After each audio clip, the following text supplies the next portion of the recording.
Guys, pernah nggak jam 1 pagi tiba-tiba HP lu bunyi? Yang nelepon sahabat lu. Begitu lu angkat, dia nggak ngomong apa-apa. Cuma nangis. Di momen seperti itu, kadang orang nggak butuh solusi. Dia cuma butuh satu kalimat. Wait, I'll be there. Malam itu, gua benar-benar datang. Dan baru beberapa menit duduk di depan gue langsung tahu. Yang sedang menghancurkan sahabat gue bukan kenyataan, tapi harapannya sendiri. Gue Juno, dan ini cerita tentang sahabat gue. Nama dan beberapa tempat sengaja gue ubah ya, demi menjaga privasi. Tapi perasaan dalam cerita ini nyata. Seminggu sebelumnya, Erik terus nyariin gue. Chat, telepon, voice note, aneh. Biasanya dia cerewet, tapi setiap gue tanya, ada apa? Dia selalu jawab, nanti aja kalau ketemu.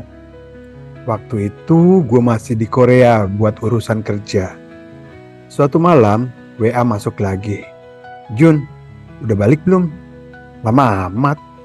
Lagi operasi wajah ya lo? Gue langsung ketawa, setan lo. Gue lagi eksibisi, nyari sesuap nasi. Dia cuma balas, ya udah, gue jemput minggu depan. Entah kenapa, balasan sesingkat itu malah bikin gue gak tenang. Hari Sabtu, Terminal 3 Soekarno-Hatta. Erik udah berdiri di depan pintu kedatangan. Begitu gue lihat mukanya, gue langsung nyeletuk. Kenapa lu? Jelek amat. Patah hati lagi ya? Dia senyum tipis. Mirip, tapi gak persis. Woi, gue serius nih. Dia cuma ngangguk pelan. Ayo ngopi.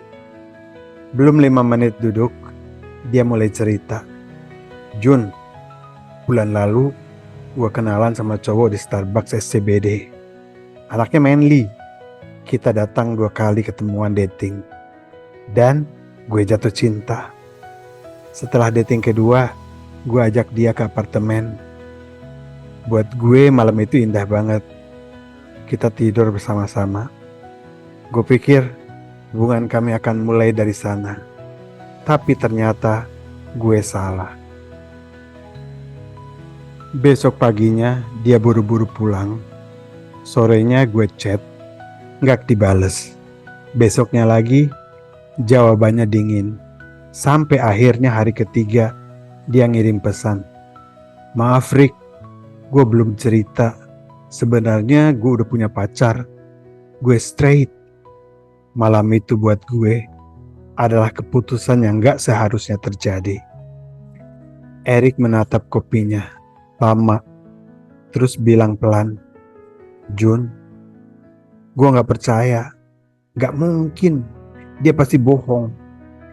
Dia pasti masih suka sama gue. Beberapa hari kemudian, Erik ketemu dia lagi di gym. Cowok itu cuma bilang, sorry, gue buru-buru nih. Pacar gue udah nunggu. Lalu dia pergi. Dari balik kaca Erik melihat. Dia masuk mobil bersama seorang pria. Harapannya langsung hidup lagi. Tuh kan, gue gak salah. Dia bohong. Masih ada harapan. Gue diam beberapa detik, lalu gue tanya, Rick, pernah gak lo sebenarnya udah tahu semuanya selesai, tapi otak lo nolak percaya? Dia gak jawab, karena kadang diam adalah jawaban yang paling jujur. Gue lanjut, semakin dia menjauh, semakin lo mencari tanda. Dia balas chat 2 kata, lo anggap masih peduli. Dia lewat depan lo pikir itu kode, padahal belum tentu.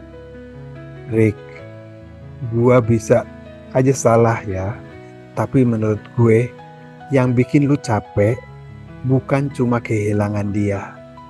Yang bikin lu capek adalah otak lu yang harus mencari alasan supaya harapan itu tetap hidup. Kita semua pernah berharap dan itu manusiawi. Tapi kadang Yang paling kita butuhkan bukan jawaban yang lebih cepat, melainkan jeda. Jeda buat mendengar diri sendiri, buat mempertimbangkan kenyataan. Bukan supaya jadi pesimis, bukan juga supaya takut mencintai lagi, tapi supaya keputusan berikutnya lahir dari hati yang lebih tenang. Guys, kalau hari ini ada seseorang yang sedang hancur karena berharap, mungkin dia gak butuh dihakimi. Dia juga gak butuh dipaksa dapat move on cepet. Kadang, dia cuma butuh satu orang yang berkata, tenang, gue kesana. Karena hal yang paling menyembuhkan seringkali bukan jawaban, bukan penjelasan, melainkan kehadiran. Kalau menurut kalian, apa yang seharusnya dilakukan Erik? Tetap berharap atau mulai belajar menerima? Tulis pendapat kalian di kolom komentar. Siapa tahu cerita kalian bisa membantu seseorang yang malam ini masih berjuang melepaskan harapan. Terima kasih karena sudah memilih untuk tinggal dan mendengarkan sampai akhir.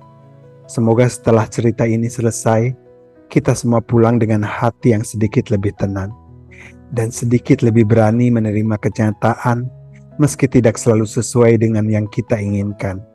Sampai bertemu di Bro Story berikutnya.